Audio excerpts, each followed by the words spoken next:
3D printing is a process that uses high-tech machinery to turn a digital file into a physical object. Most often, it's associated with industrial items like automobile parts or medical implants. But one company in California has found a whole new use for the technology, one where the D in 3D might just as well stand for delicious.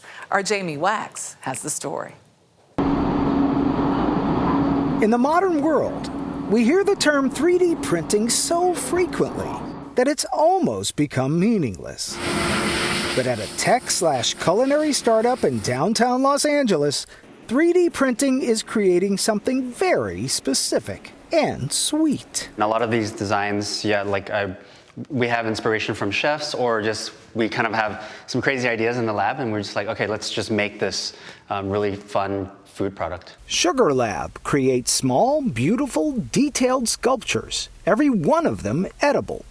Creative director William Hu showed us some highlights, including some custom-made designs special for our visit, like these cake toppers, tiny bites of a latte filled with ganache. That was a very complex bite. I mean, I've got chocolate, I've got peppermint, and I've got coffee flavor in here.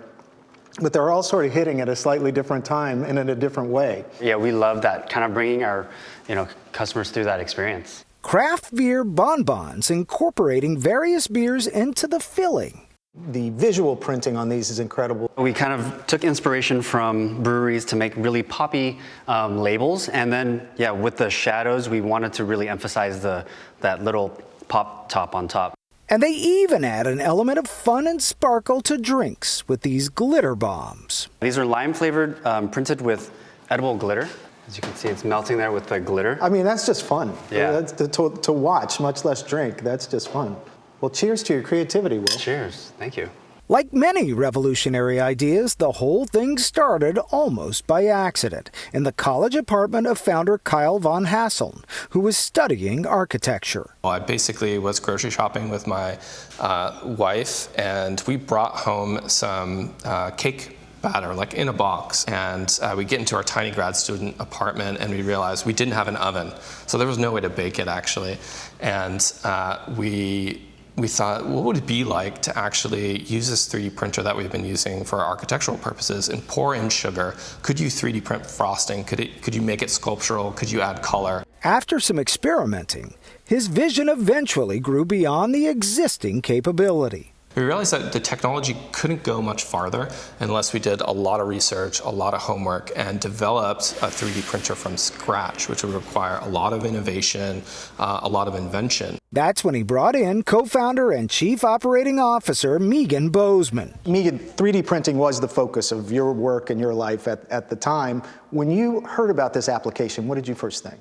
It's a market that had not even been tapped into, and the technology is something that could deliver a whole new product in a whole new way, allow chefs to be creative in a whole new way. To see that firsthand, I donned a hairnet required around the equipment and toured the Sugar Lab itself. So Victoria, this seems like an incredibly fun job in the culinary world. It absolutely is.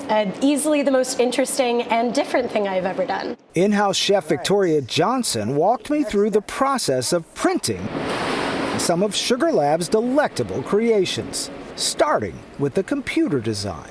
I am reconfiguring these strawberries. Then to where the magic happens, at one of their 3D printers. I'll show you. So we got to get all of this powder out of here. Now I know where these are, but I will show you. You've done this a lot. So we've got one here. Gosh.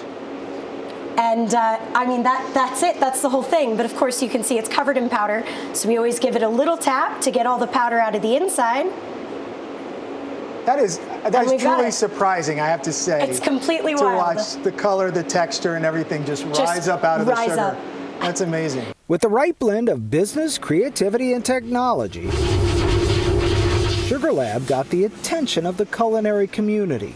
How important was it to involve chefs in this process? It's been critical. The people that we asked were pastry chefs. They were our first clients. Nobody would want to buy these if they were not delicious.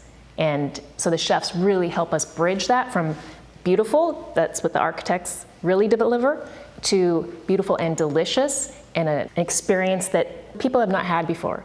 And collaborations with chefs have led to innovative and even savory uses of the technology, like Top Chef winner Mei Lin's 3D printed quail egg, and Las Vegas French chef Yuri Sharcevsky's hyper-realistic honeycomb.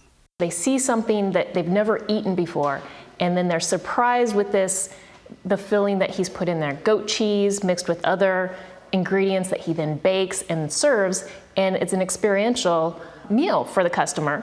The Instagrammable nature of Sugar Lab sculptures have led to collaborations with celebrities like Kylie Jenner, but Kyle Von Hasselm still sees a bigger future for the dream that started in that college apartment. Where do you want this to go? I'd love for this to expand across the country into other countries. In an increasingly urbanized United States where food scarcity issues could come up, being able to have those local ingredients and print with local 3D printers, I think could make a really big difference. And we want to make sure the technology is out there and distributed widely enough that it can have that kind of impact. For CBS Saturday Morning, Jamie Wax, Los Angeles. And here we go. We take these diamond. Our glitter bombs. It's like a little it's diamond awesome. glitter bomb. I know, I love this. See it? I mean, I know she said that people wouldn't want these if they didn't taste good. They're so cool that I think I might. The tasting good is the added benefit. Oh, God. This is the strawberry. It is so good. Okay. Okay. Nice. But I My just glitter have to. bomb is good. You did the strawberry. I'm gonna do. I think this has like chocolate. Looks. By the way, little tiny CBS Saturday Morning coffee. This is like made for me. This is the greatest. That's thing the ever. one. A little espresso. I don't know how That's the one. Can I just say Jamie Wax and a hairnet? It's a thing. Oh my God. So what is this? Did you eat this? Oh, you want to eat this? There's chocolate. Oh in my there, God, friend. this is delicious. I think it's an espresso. I know we were sent it, and Marcy's gonna kill us, but It has a This one's mint. minty. Yes, very good.